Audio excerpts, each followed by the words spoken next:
ஏங்க, ஒரு வேலையாச்சும் ஒழுங்கா செய்றீங்களா? என்னம்மா பொட்டு, என்ன ஆச்சு? ம் நீங்க தானே சிலிண்டர் மாத்தி தந்தீங்க.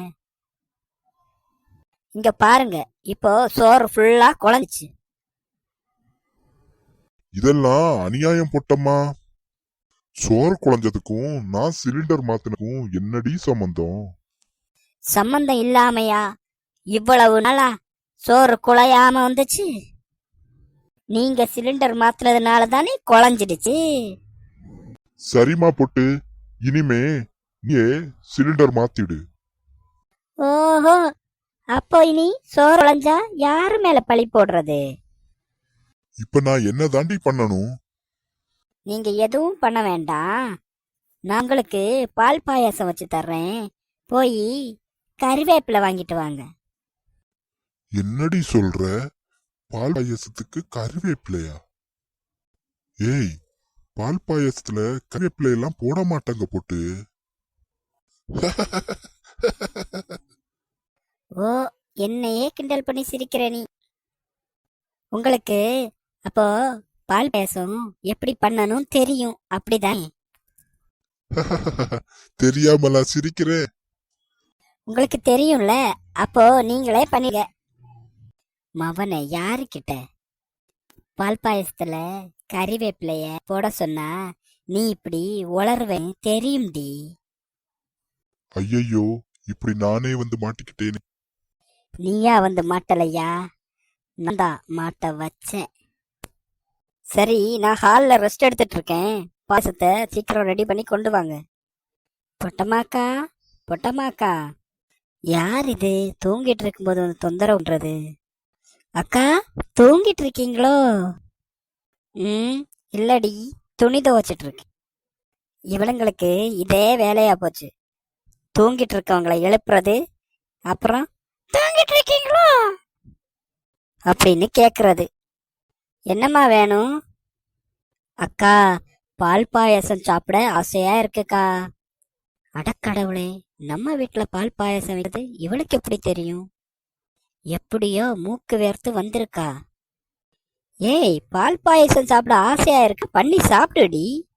அது இல்லக்கா, நீங்க ஒரு வாட்டி பால் பாயாசம் கொடுத்தீங்கள, அது ரொம்ப நல்லா இருந்துச்சுக்கா. அதுக்கு நீங்க எனக்கு கொஞ்சம் பால் பாயாசம் செஞ்சு கொடுத்தீங்கன்னா ரொம்ப நல்லா இருக்கா. டேஸ்ட் இன்னும் என் நாக்கிலே இருக்குது. என்ன இவ நம்ம வித்தைய நம்ம கிட்டே யூஸ் பண்ண பாக்குறா? நாம தான் அடுத்த வீட்டு போய் பாயாசம் செஞ்சு கேட்போம், இவ நம்ம கிட்ட செஞ்சு கேட்க வந்திருக்கா. அடியே, யாருக்கிட்ட உன் வேலையை காட்ட வந்திருக்க? ஓ, அந்த பாயாசமா?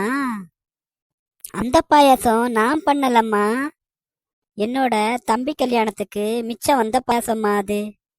ஒரு மாசமா ஃப்ரிட்ஜில் வச்சு எங்க குடும்பமே சாப்பிட்டுட்டு வந்தோம். எவ கண்ணு பட்டுச்சோ தெரியல, நாங்க ஊருக்கு போன நேரமா பார்த்து கரண்ட் போயிடுச்சு. சரி, கரண்ட் போயிடுச்சே, வேஸ்டாக்க வேண்டான்னு உங்ககிட்ட கொடுத்தி.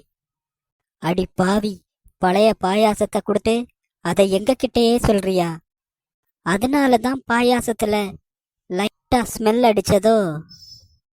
ஆஹா, ஃப்ரீயா பாயசம் செஞ்சுக்கலான்னு வந்தா இந்த பொட்டம்மா என்ன இவளை செய்யலைன்னு சொல்றா.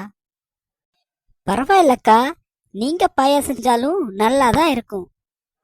உங்க மூஞ்ச பார்த்தாலே தெரியுது, பெரிய செஃப் மாதிரி. ஏண்டி, நான் அந்த கெட்டு போன பாயாசத்தை தந்ததுக்கு அப்புறமும் நான் செய்யற பாயாசம் தான் வேணும்னு கேக்குறேன். அப்போ நீ ஓசியில பாயாசம் சேர்க்க வந்தவ தாண்டி. தெரிஞ்சு போச்சுடி, என்ன மாதிரியே வித்தைய கத்துக்கிட்ட. ஓ, அப்போ என் கையால பாயாசம் சாம போக மாட்டேன். ஆமா அக்கா, எப்படி இருந்தாலும் நீங்க பண்ற பாயாசம் தான் வேணும் எனக்கு. சரிடி, அப்ப ஒண்ணு பண்ணு, 1 கிலோ முந்திரி பருப்பு வாங்கிடு, 3 லிட்டர் பால் வாங்கிடு, 5 கிலோ சர்க்கரை வாங்கிடு, அப்புறம் செய்யறதுக்கு கூலி 1000 ரூபாய் கொடுத்துடு.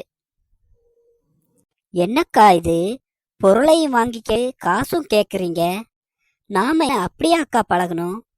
என்ன நொப்புடியா பழகணும்? ஏண்டி, நானே ஓசியில சாப்பிடுறவ, என்கிட்ட நீ ஓசியில அடிக்க வந்தியோ? ஐயையோ குருவே, தெரியாம வந்துட்டேன், என்ன மன்னிச்சிடுங்க. அந்த பயம் இருக்கணுடியே